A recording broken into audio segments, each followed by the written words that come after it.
Chères chasseresses, chers chasseurs, mes chers amis, ces quelques jours qui précèdent l'ouverture générale de la saison de chasse sont pour nous toutes et tous synonymes d'impatience et de préparatifs. Quoi de plus normal pour les passionnés et engagés que nous sommes au service de la nature? Une nouvelle grande étude sur les chasseurs en France, initiée par la FNC et menée par le cabinet d'expertise indépendant Randéa, avec la contribution de Xerfi et Spécifique, le prouve. Savez-vous par exemple que nous, chasseurs, agissons bénévolement plus de 8 jours par an en moyenne en faveur des milieux, des espèces et de leur suivi, ce qui équivaut à 54 millions d'heures dédiées à la nature, et que ce bénévolat est transgénérationnel et collectif. De quoi remettre un petit peu l'église au milieu du village, comme j'aime le dire.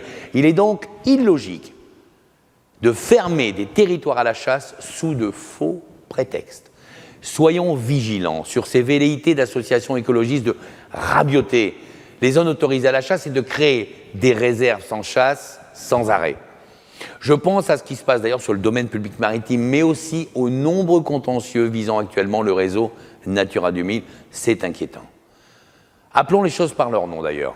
Nous sommes face aujourd'hui à une spoliation de ces territoires, même privés, oui, même privés, avec comme étendard l'écologie portée par tous les arcanes européens et également par nos écolos politiques bien de chez nous.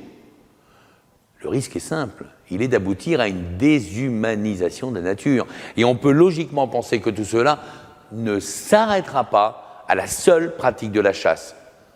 Alors je pense à l'agriculture, à l'élevage, mais également à toutes les activités nature qui seront à coup sûr dans le collimateur, et je peux vous dire que la liste sera longue malheureusement. Seuls les sachants de l'écologie seraient donc à même de gérer cette nature, bien évidemment à grands coups d'interdiction. Savent-ils seulement où est la vraie biodiversité? Mais elle est là. Ou comme chasseur, je marche tous les jours au plus près de cette nature que je connais, à laquelle je donne mon temps, ma passion, mon action. Force est de constater que je n'y croise pas souvent ces pseudo-sachants qui décident de leur bureau bruxellois ou parisien ce qui est bien pour la biodiversité, au mépris bien sûr de toutes nos traditions.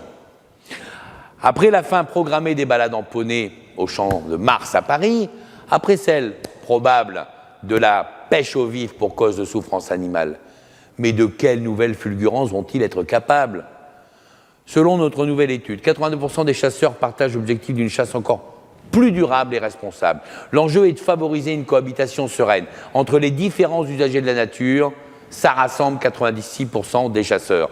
Logiquement, pour répondre à cet enjeu, ils placent l'amélioration de la sécurité comme une priorité pour 82% d'entre eux. Les chiffres parlent pour nous, d'ailleurs, la baisse des accidents lors de la dernière saison de chasse, mais comme ça depuis 20 ans aussi, vous le savez, témoigne des actions réalisées par les chasseurs pour renforcer cette sécurité. Alors bien sûr, on ne peut pas se satisfaire qu'il y ait des accidents mortels, il y en a eu 6 l'année dernière, exclusivement des chasseurs d'ailleurs. Rappelons que c'est sans aucune pression législative que nous avons réussi à diminuer le nombre de ces accidents par 5 en 20 ans. La FNC a été à l'initiative, d'ailleurs, et vous le savez tous, de l'obligation faite à tous les chasseurs, tous les 10 ans, de suivre une formation de sécurité qu'on appelle formation décennale. Depuis sa mise en place, elle a été suivie par 180 000 d'entre vous. Aucune corporation a fait des efforts comme celle de la chasse, aucune. Alors que l'ouverture est proche, ce sens des responsabilités doit être le garant d'une saison apaisée, avec des règles de sécurité scrupuleusement respectées. Je compte sur vous, je compte sur nous. C'est un engagement collectif que je vous demande, alors que nous n'avons jamais autant prélevé, notamment pour réguler le grand gibier. J'en veux pour preuve ce chiffre officiel. Pour la première fois, le montant des dégâts de grand gibier a dépassé les 100 millions d'euros payés intégralement par les chasseurs. Je vais vous dire, heureusement que l'État a répondu présent, avec une enveloppe de 20 millions d'euros pour faire face à la hausse des matières premières et de 60 millions d'euros sur 3 ans pour la mise en place d'une boîte à outils opérationnelle. Néanmoins, il est évident que cette situation, financièrement, n'est plus tenable pour vous, les chasseurs. C'est pourquoi je dois maintenant travailler avec notre ministre de tutelle pour trouver une solution pérenne pour que les chasseurs ne soient plus les seuls à régler l'addition, bien sûr, alors il faut le dire aussi que pratiquement un tiers du territoire national n'est peu ou plus chassable. Il faut nous faire confiance et à ceux qui vivent et qui font vivre ces territoires ruraux. Ensemble, nous sommes la solution. Et qui peut en dire autant? Certainement pas ceux qui estiment que répéter 1000 fois un mensonge va en faire une vérité. Certainement pas non plus à ceux qui pensent qu'emmerder les ruraux tient lieu de politique environnementale, énergétique ou climatique. Vous connaissez mon engagement pour la défense de la chasse et des territoires ruraux. Qui mieux que les ruraux pour défendre une réalité trop souvent malmenée par Bruxelles et ses décisions hors sol? Alors oui, on y vient, les élections européennes de juin prochain, eh bien clairement nous donne une opportunité de nous faire entendre. Bruxelles a la main mise sur de nombreuses décisions qui détruisent petit à petit nos modes de vie ruraux. Oh, c'est un constat. Et c'est pas être anti-européen que de l'affirmer. J'envisage clairement de saisir cette opportunité.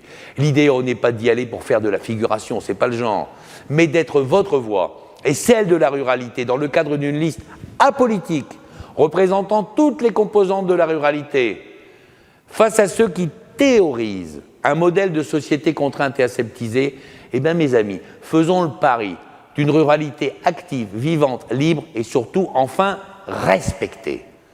Oh, vous le savez tous, je suis un homme libre et je le resterai. C'est pourquoi, si nous franchissons ce cap, ce sera sur nos valeurs et sans compromis avec un parti politique. C'est très clair. Je le dis souvent, pour défendre notre mode de vie rural, il nous faut devenir des militants de notre cause. Notre avenir aujourd'hui en dépend directement. C'est le cas de ces jeunes qui viennent à la chasse avec l'état d'esprit de leur génération. Si on considère les nouveaux permis de cette saison, 70% de ces chasseurs citent le contact avec la nature comme l'une de leurs premières motivations. Chasser en symbiose avec les éléments naturels. Comprendre cette nature pour mieux s'y retrouver, dans le fond, c'est le leitmotiv de ces nouveaux et jeunes adeptes. Encore faut-il, bien sûr, être en capacité de répondre à la demande de ces candidats au permis de chasser. La Fédération nationale des chasseurs demande à bénéficier clairement d'une délégation sous contrôle de l'OFB, c'est vrai, mais pour augmenter le nombre d'examinateurs selon le département pour faire passer dans des délais corrects l'examen du permis de chasser à un maximum de personnes et surtout à des moments où ces gens sont disponibles. Maintenant, mes amis, place à la chasse. Je souhaite que cette nouvelle saison nous apporte ces moments de bonheur authentiques qu'il nous faut préserver face à cette écologie moralisatrice et punitive. En cette nouvelle saison, soyons une nouvelle fois totalement mobilisés sur l'enjeu de la sécurité pour les chasseurs et les non-chasseurs. Je le redis souvent, ne pas tirer lorsque toutes les conditions de sécurité ne sont pas réunies, eh ben c'est aussi un acte de chasse à part entière.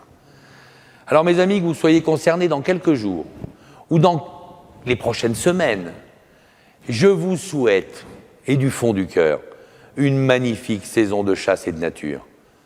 Et n'oubliez jamais, soyez fiers d'être chasseurs, soyez fiers de votre passion, soyez fiers de vos valeurs, soyons fiers de ce que nous sommes.